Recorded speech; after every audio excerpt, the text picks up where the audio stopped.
Oh, hey! Fancy seeing you here. What are you up to? Oh, me? No, my Pokemon are good as new. I'm just here because, Rexford and Camus like the free services that they offer to Pokemon here.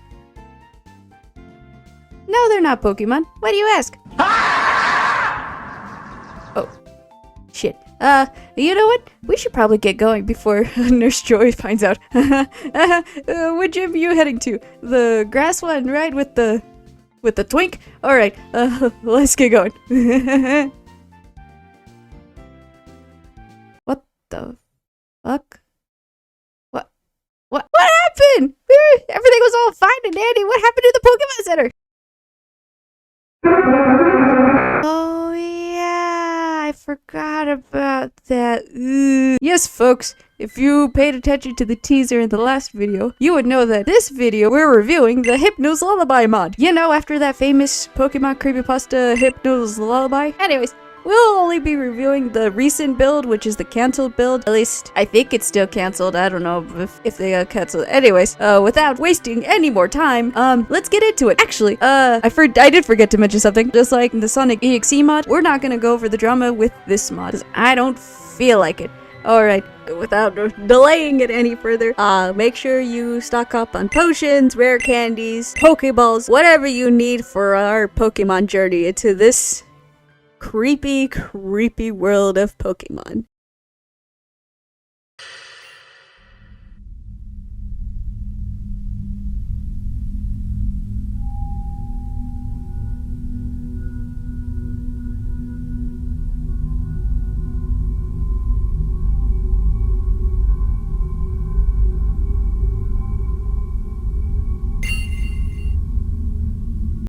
Three, two, one, go!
Okay, folks, we're starting it off strong with the actual star of this mod, Hypno's Lullaby. I would recommend you to read all of these creepypastas because they all are so fucking good. I think every Pokemon creepypasta is good. You can't go wrong with a good Pokemon creepypasta. Anyways, side tangent aside, I like that they made GF like the star of this mod, because like you don't see GF as often, like in any mod. It's always just BF or like they make other characters for the mod. But we're gonna talk about the actual elephant in the room. Hypno is actually singing, and the voice they chose for his singing, I want to know who did that. Because they did a really fucking good job. They made him sound very terrifying. And it's super creepy. And I love it. Also, the lyrics there he's singing, it's based off the actual Hypno Lullaby lyrics that somebody made for it. Just tweaked a bit to fit the FNF lore. I think that's really cool. I love that so much. Other than that, it uses Lavender Town melody. How can you go wrong with a good Lavender Town song in your Pokemon creepypasta? You know, I will point out like a small critique. When Hypno uses Psyshock, it like makes a huge flash on the screen, which like I get why they did that, but you know, like warn a guy before you start flashing him, you know. Anyways, another mechanic is the pressing the spacebar to the rhythm of the song, and I can get it can be annoying, but like I will say the fact that they have like Hypno having his pendulum be the metronome that you know exactly when to like press your spacebar, I think that's a neat thing they did to like help you keep pace. That's really cool. I like that. Other than that, creepy Hypno. Anyways, safety lullaby, I give it you know what? I give it 8 pendulum swings out of 10. Anyways, next song. 3, 2, 1, go!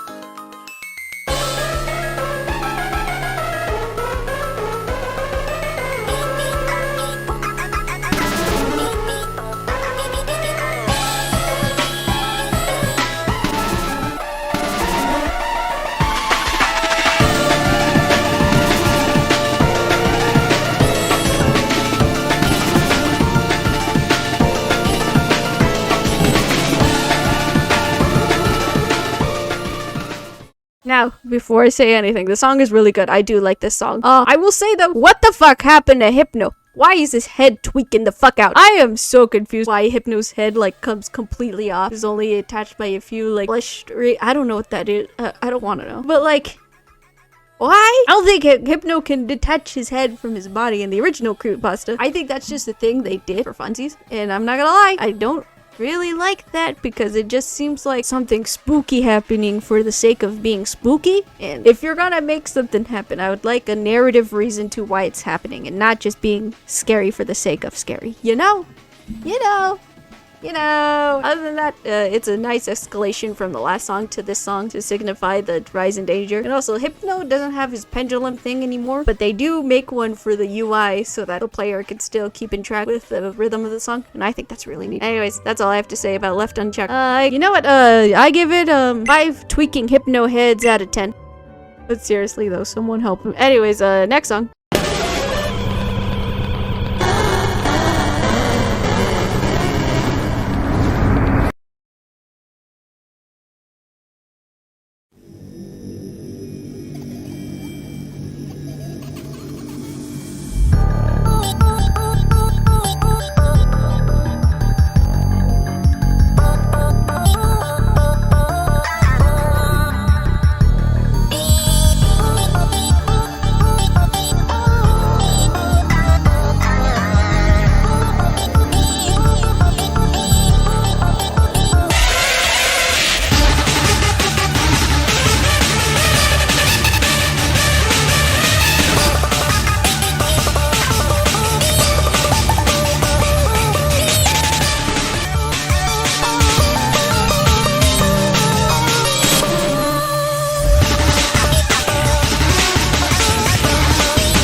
Okay, before I say anything else, I do like the cutscene of like Hypno like dragging GF to like take him to his cave, and then that's where the song immediately starts. That's already like setting up the scene, and I like that. Also, I like that the first thing GF does when she wakes up is to slap the shit out of boyfriend to like try to wake him up, being like, "Hey, come on, guy, what the fuck are you doing? Come on, let's get the fuck out of here."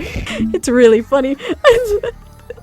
That genuinely made me giggle when I first saw this. Also, the fact that when Hypno actually appears, she like fucking drops him like he's a dumbbell is very funny. I loved that. I do like that when GF is singing to BF. The melody that she's singing is the same melody from Dad Battle from the original game, where BF is rap battling her dad.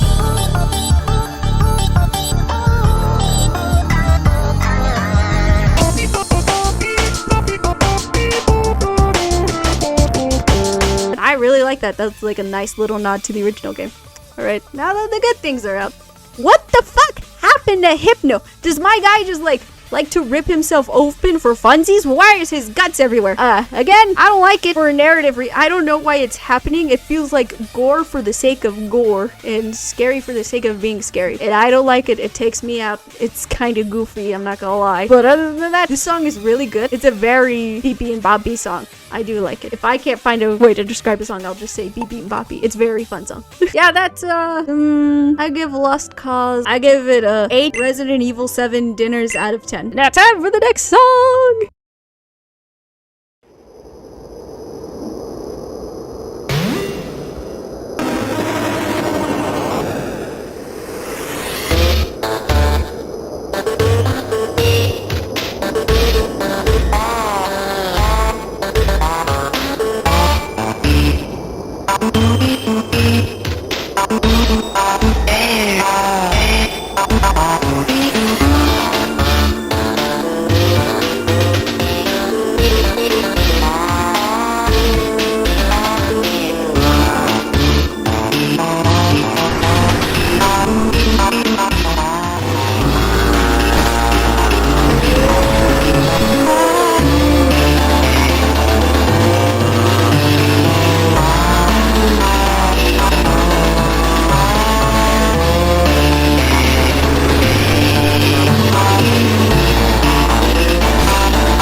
I will say, before we get anything out of the way, I've already have a bias to this song because Snow on Melt Silver is one of my favorite Pokemon creepypastas of all time. It's really good. Read it. But yeah, I love that even without reading the creepypasta, you can already tell what the fuck is happening based on like the background and the way Gold and the Typhlosion and Red look. Like every single Pokemon, including a Gold, have been frostbitten and they're like slowly decaying. I think that's really cool. I do like the art style of this. See, this is what I mean for a narrative reason for why there's gore. There is a narrative reason. This song also has a mechanic. You have to use your Typhlosion to warm you up throughout the entire song so you don't freeze to death, my guy. I thought that was really cool. But be careful, you have the limited uses of your Typhlosion before he fucking dies, so don't use him too much. This song's really good. I do love it so much. Also, this part of the song.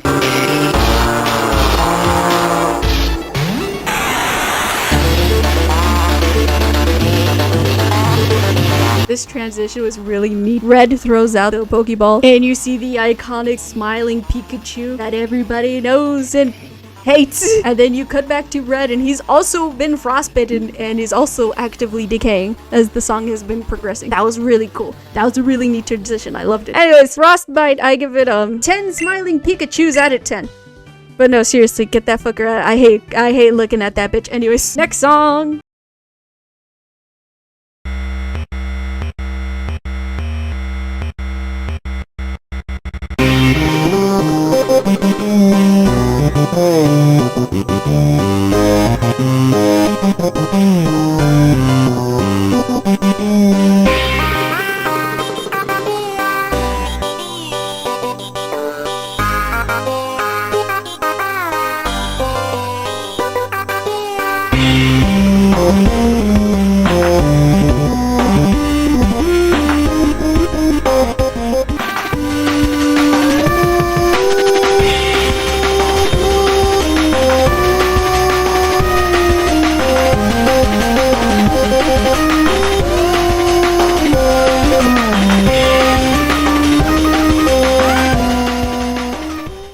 I'm not gonna lie, I won't say too much about this song because I have not read this part of Lost to Silver. I've only read the iconic part of it, which that's the next song after this. But I will say, somebody help that poor Feraligatr. He can't see. Get him some clear eye. Yeah, this song is really cool. I will say, I do like that, I think his name is Silver. Don't correct me on this, please. But I do like that his chromatic scale is like muffled because you could tell his mouth is covered by skin. My guy is panicking about it, but only when he moves. Because when he's standing still, he's like, whatever. And then he starts moving, he's like, God, help me. But you know, it's a really nice touch that I noticed. It was really cool. I will say, I do like this one part of the song where it like starts to slow down a bit and then it goes to like calm melody. And then you think the song's over, but then it starts to ramp up and you're like, oh God, we're still going. And then Silver starts singing again. I love that part. That part was really cool. Other than that, Insomnia, good song. I give it a 7 blind Feraligatrs out of 10. Next song.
I'm dead.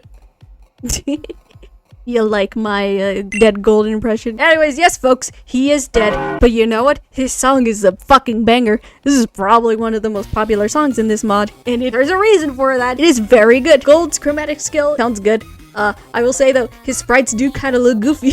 Like, my god, man, you need some milk. Your throat looking a little dry. Anyways, get him some water. Other than that, Silver looks good. Also, the mechanic of this song is that unknowns will like pop up on the screen and they'll like form a sentence and you have to type out what they're spelling or else you fucking die instantly. Which I can get how that gets annoying for some people if you can't read unknown, but I do think it's a nice detail because unknowns are like a big part of Lost Silver. That's really neat. Oh, and then Celebi comes in. She also needs water. God damn. She will pop in every once in a while to like sing the Parish song, and I do like that. And I like how it fit in with the song melody as well. Like it doesn't distract from it. What else? Oh yeah, the biggest part of this song.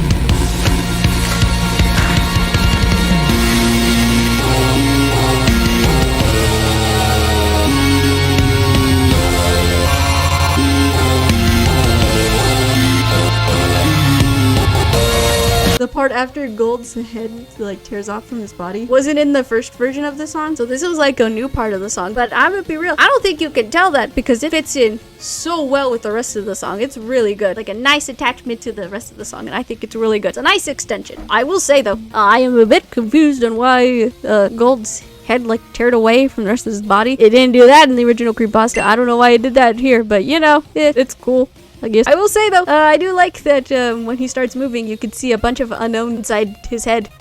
Not gonna lie, it kind of unsettles me a bit. I don't like seeing a bunch of holes next to each other, and I don't like seeing a bunch of things like staring at me. I will say though, the unknowns around his head do spell out no more. And I do like that they did that. They didn't have to make the unknowns like spell a sentence, but they did, and I think that's really cool. Monochrome. I give it 20 unknowns out of 10. But you think I was gonna give it lower? It's monochrome, my guy. Anyways, next song.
Say before this song starts, there's like a little part where you like play the actual Pokemon game and walk around as BF before you go to encounter Missingo. I think that was really cool. Anyways, to the actual song itself, it's really fucking good. What can I say? It's beepy, it's poopy, it's boppy, and I love it so much. I like that everything is 8-bit styled, you know, like a pixelated style to like mimic the old Pokemon games. Really cool, and I really like that a lot. Missingo's is just a fun dude, person, thing. It's a fun thing.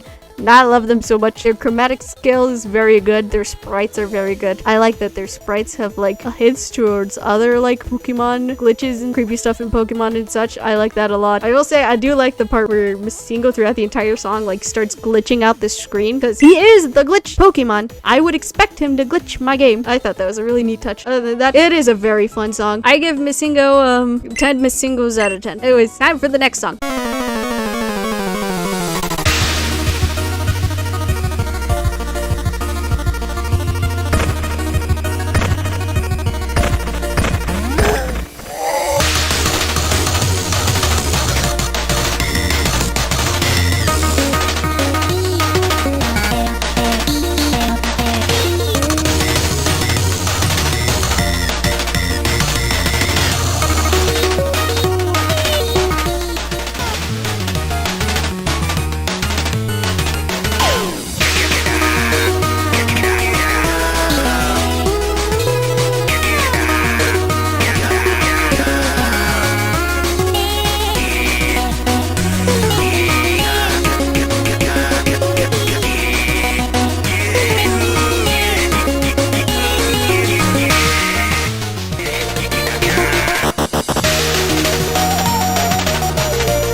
you gotta tell this song is based off the creepypasta of Buried Alive, which I would recommend seeing gameplay of the actual game. It's a nice small creepypasta, you know? It's like a bite-sized for the family. Anyways, I do like how this entire like song is just referencing the battle between the player and Buried Alive in the actual creepypasta. That's cool. How they made the UI looks like an actual Pokemon battle and had the arrows in the little boxes. I thought that was really cool. Other than that, I actively hate looking at Buried Alive. He's creepy as fuck. I hate him. I hate him so much. The fact that he actually comes out of the ground to start singing. It is any good Pokemon battle. You can actually send out Pokemon. And the Pokemon that Buried Alive sends out is like some of the actual Pokemons he uses in the creepypasta. I thought that was really cool. Also, the fact that BF uses Missingo as like his Pokemon. I think that's really funny. It carries the story on from the last song, which says that yes, BF did catch Missingo. And yes, he is his trainer now. That's really cool. And the part where the screen turns green to like represent the old like Game Boy screens when you played Pokemon. That was really cool. Oh yeah, the last thing I want to point out in this song is this part.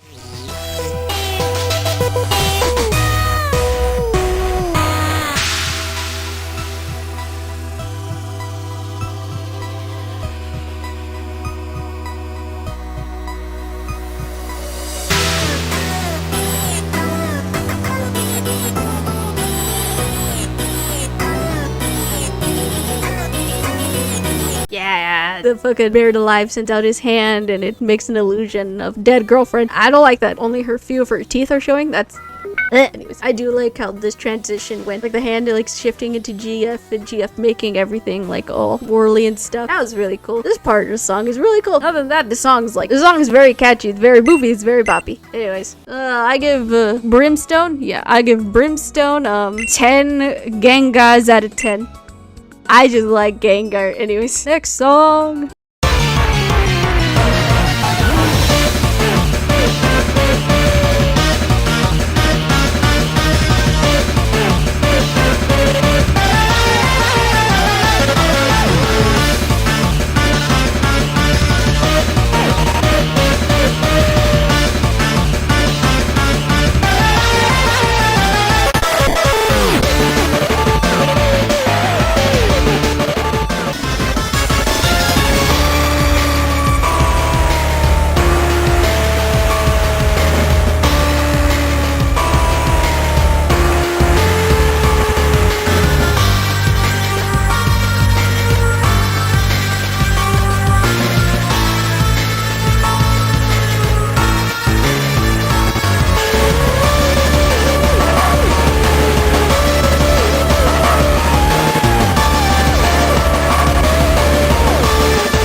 Damn bitch, why are you lit? No, I'm sorry. I'm sorry, Wigglytuff, I didn't mean it. So this song is based off the creepypasta story called Disabled, where the player, the reader, what the fuck am I saying? The author, there we go, is like, Wigglytuff was my favorite, but then he didn't want to like level up his Jigglypuff into a Wigglytuff, so he just traded a Totodile for a random Wigglytuff, which in these stories you should never fucking do, apparently, because you'll get a cursed Pokemon. And the Pokemon he got back was a cursed Wigglytuff called Disabled, and every time he tries to make it use Sing, it just doesn't work. That's all the backstory you're getting from this creepypasta out of me. I recommend reading it. Anyways, back to the song itself. It's a direct reference from the creepypasta. You know what I mean. It immediately starts off with the battle that the author described in the story and made that into the entire song, which really fucking cool.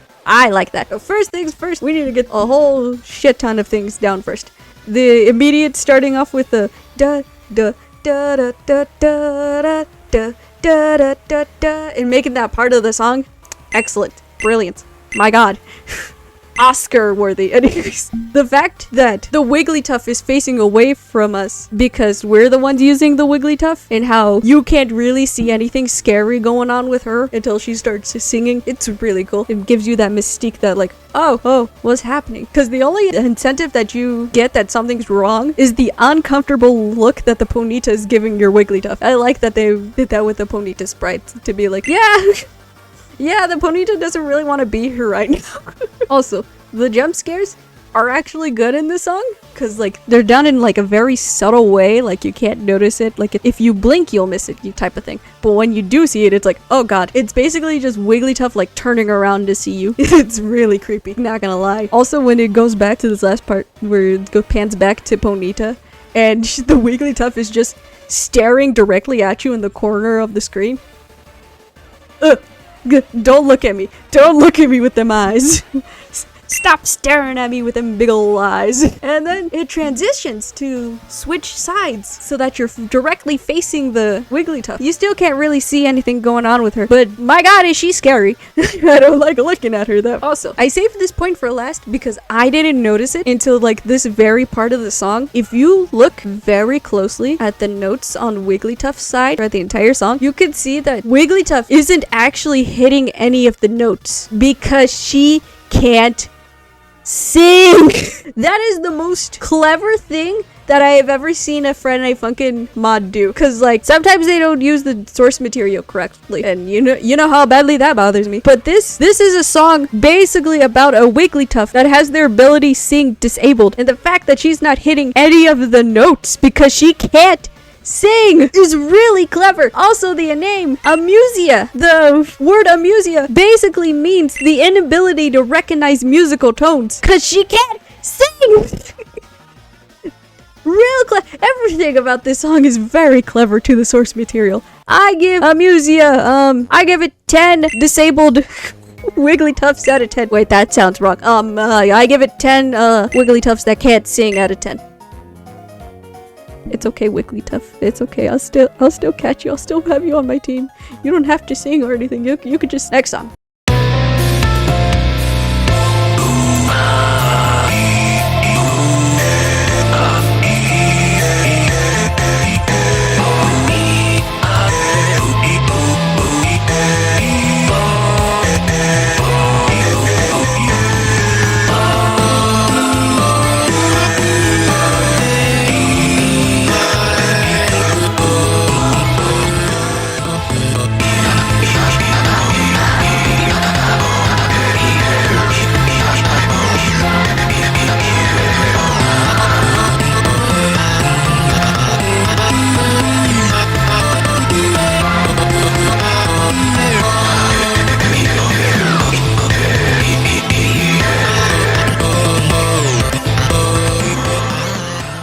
Stop staring at me with them big ol' eyes. Anyways, so this song is based off the story Strangled Red, where Red and Blue are brothers named Steven and Mike. Yeah, I think that's his name. And it plays out the game like normal until it gets to the end part where Steven becomes the champion, and then Mike is like, hey, I need to finish my Pokédex. Would you be willing to trade your Charizard to help me complete my Pokédex? And then Steve's like, I don't know about that. I don't know if I want to do it. And then Mike's like, please. And then Steven's like, alright. They trade the Charizard, and the Charizard neck snaps during the trading. Which, how the fuck does that even happen? Anyways, so that happens, and Steven's like very depressed about it, and then he blames Mike for it, and he fucking kills Mike. And yeah, that's the creepypasta in a nutshell. Now that we know the backstory of this song, let's get into the actual song itself. Right, the first thing you'll probably notice is that the bed is empty. Since this mod was cancelled, this is one of the songs that wasn't finished properly. So Mike is supposed to be in the bed, like cowering, like what the fuck is Steve doing? Steven, what the fuck are you doing in my room? Just imagining Mike is in the bed, like cowering, like what the fuck, like just Steven looming over him, just like, I'm gonna kill this fucking bitch. It's very eerie. It's very like, oh god, oh no, Steven, don't do it. Like you can clearly tell he's like very angry and dejected from his sprites, and I really like that they put that emotion in his sprites. Also, the transition, very creepy. I don't like how Mike and Steven's looking at me. I don't like how either of them are looking at me. I mean, the song picks up when you see their faces, and then when it does the other transition where this part.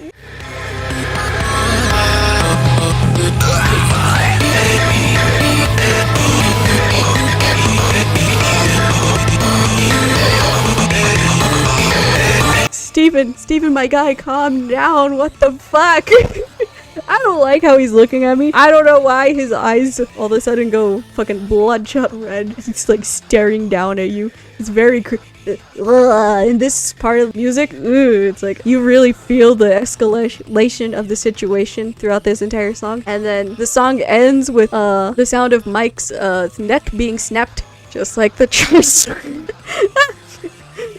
I think that's a good way to end the song. I give Dissension, I think that's how you pronounce it, 6 dead Charizards out of 10. I'm not fucked up for that. Anyways, next song.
If you've watched the last video, you already know that this song is automatically my favorite just for Pico being a singing part. And that's really it. I don't know.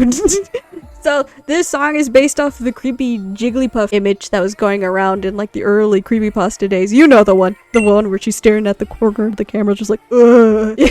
You know, I think they actually made a story for the Jigglypuff for this mod that like it's like an actually cursed Jigglypuff drove Nurse Joy mad, and that's why you see her, you know, doing a Sayori back in the background. Anyways, this song, it's very good. I like it. Pico's voice shouldn't balance nicely with Jigglypuff's, but you know what? It does for some reason, and it makes the song better for it. Also, can we focus on the Jigglypuff for a second? I actively hate looking at her sprites. Every single sprite she has, except for her idol, makes me extremely uncomfortable, so I think it's doing its job right. But like, I fucking actively hate looking at this Jigglypuff. It triggers all of my phobias. And then this part.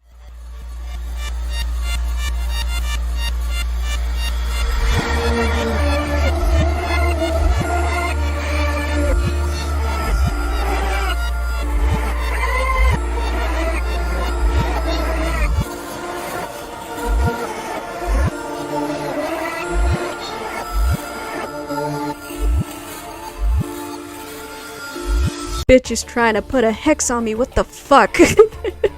Anyways, that's really all I have to say about Purin. It is a very good song. Pico makes it infinitely better. So you know what? It gets it gets another 100 Picos out of 10. You go Pico. Go Pico. Yeah. Anyways, next song.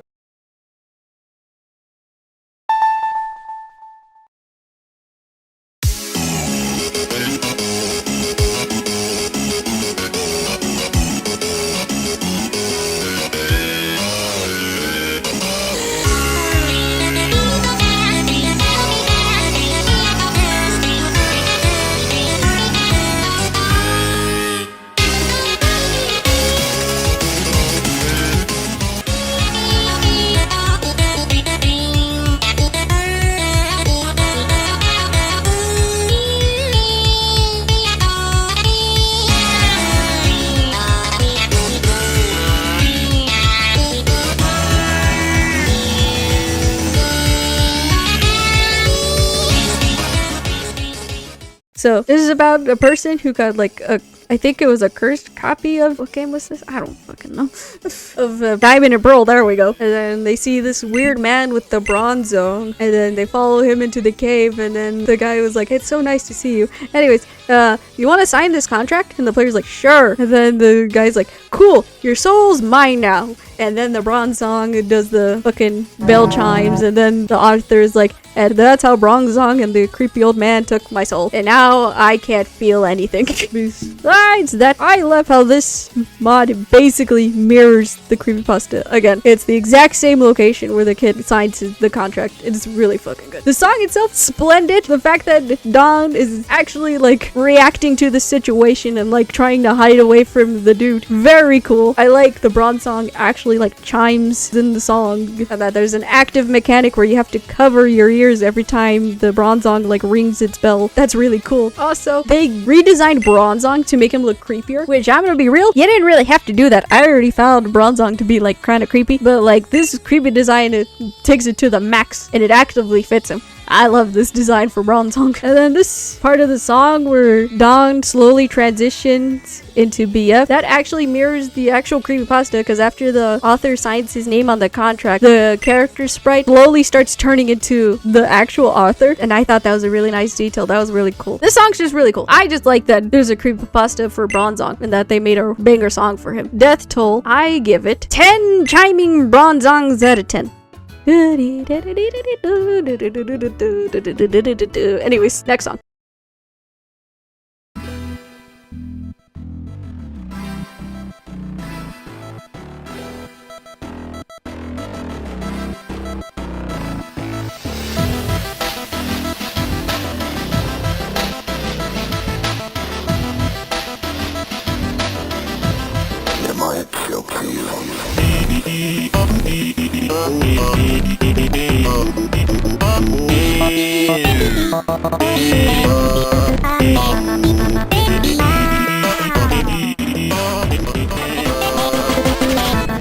Oh no.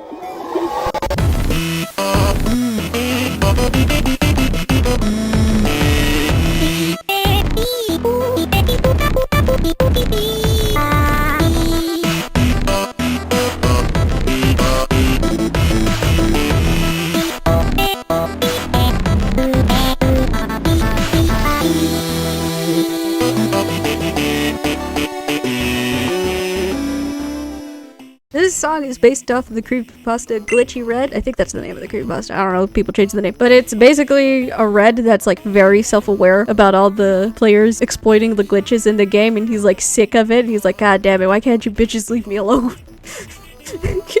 Quit glitching out my world for your shitty speedruns. Anyways, I like the song. Again, the 8-bit crushiness of it, very good. I like Red's chromatic scale. The background, the fact that they made it look like very glitchy, it's really good. I liked it. Also, having Red like glitch out when he like moves sprites, that was a clever idea. Also, the speaking parts actually reference like some of the things he says in the creepypasta when he's talking to the author, which really cool.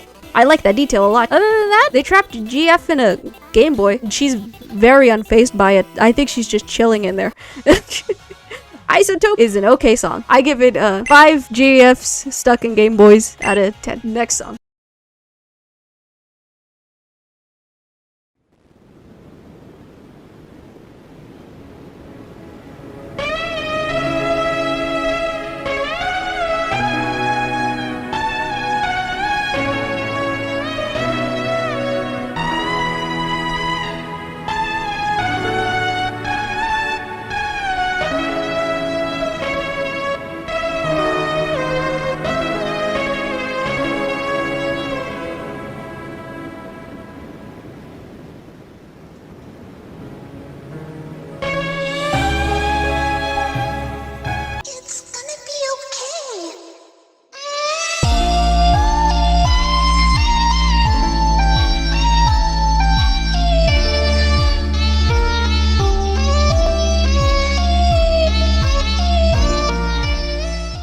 I'm gonna be very honest with you. I don't have much to say about that song, and it's not because it's a bad song. It's just a sad song. Not gonna lie, it's just a very sad song throughout this entire mod, and I can't really say anything else about it. Like the fact that you can feel Hypno's emotions to everything that just happened beforehand. It's very sad. This song's basically like a backstory for the specific Hypno in this mod. Like this trainer, I think she was her trainer. She had just killed herself by jumping off the very bridge that Hypno was standing on, and he's like actively looking down to where she jumped off of and being like, where'd you go? It's very sad. She's just like, Where'd she go?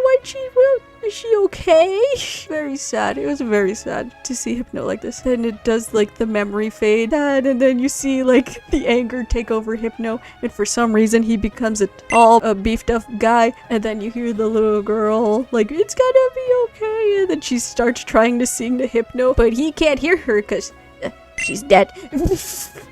It's very sad. They're like, I kind of get why Hypno's evil. I give it 7 sad Hypnos out of 10. Alright, get that sad shit out of here. It's time for poker!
Wow. I didn't even have to mention the blue bastard this time. He's just here in this mod. He's just here in the song. I told you he shows up every fucking time. Anyways, this song is really fucking good. The song, everything, the background and all that, the extra creepypasta characters in the background. The song is basically a celebration. To me, it feels like a celebration of all creepypasta history. Pulls it off really well. I really like everything that's going on in this song. Each character has their own mechanic, depending on which one you don't choose. Oh yeah, you could choose which character you get to play as for this song in like a Mario character select type of situation, which that's really cool. I will say, if you're facing off 2 different mechanics at the same time, I could get how it makes this entire thing feel annoying and draining. It's like, ugh, gotta deal with Hypno's metronome and then Mario's what's his name? Lord, it's not Lord. I forgot what this creepy Mario's name is. I don't care enough to look it up. I gotta deal with Mario's power block. Ooh, I can get how that gets annoying. But like, you know, other than that, I think it's a good song. This song's really great. I'm just biased. I'm a creepypasta kid at heart. What do you want from me? Anyways, Pasta Night. I give it 10 creepypastas out of 10. For the final 2 songs, they're kind of interconnected. So, let's go.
So, I think this is just a story that I think the developers made up. This song's basically just a bootleg Pokemon game. And you could really tell that because that's a very bootleg looking Hypno. Yeah, and the Hypno's name is Shinto. That's why the song's called Shinto. This song is just really funny. That's it. It's just it's giving Sunky vibes, you know? Like, Shinto is not here to be serious. She's just like, hey, fucker, I bet you $10 you can't catch me. Which, in this bootleg Pokemon game, you're not supposed to be able to capture her. Like, she's physically impossible to capture. She's like having fun with it. She's like, this song is basically her like fucking taunting you, especially the one part where she's like, what else do you want me to say? Shinto's very funny. I give Shinto, I give it 10 Shintos out of 10. I love her. Anyways, transition time. Yes, we're going through another transition thing. Let's go.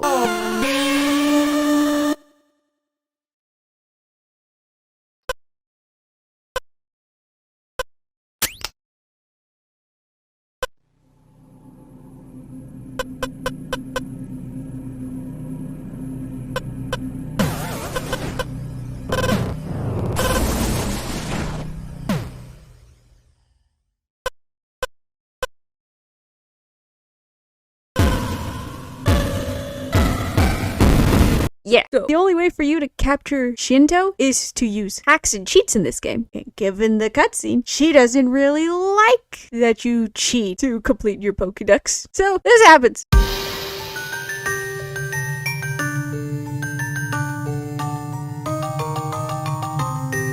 cold. Why is it so cold?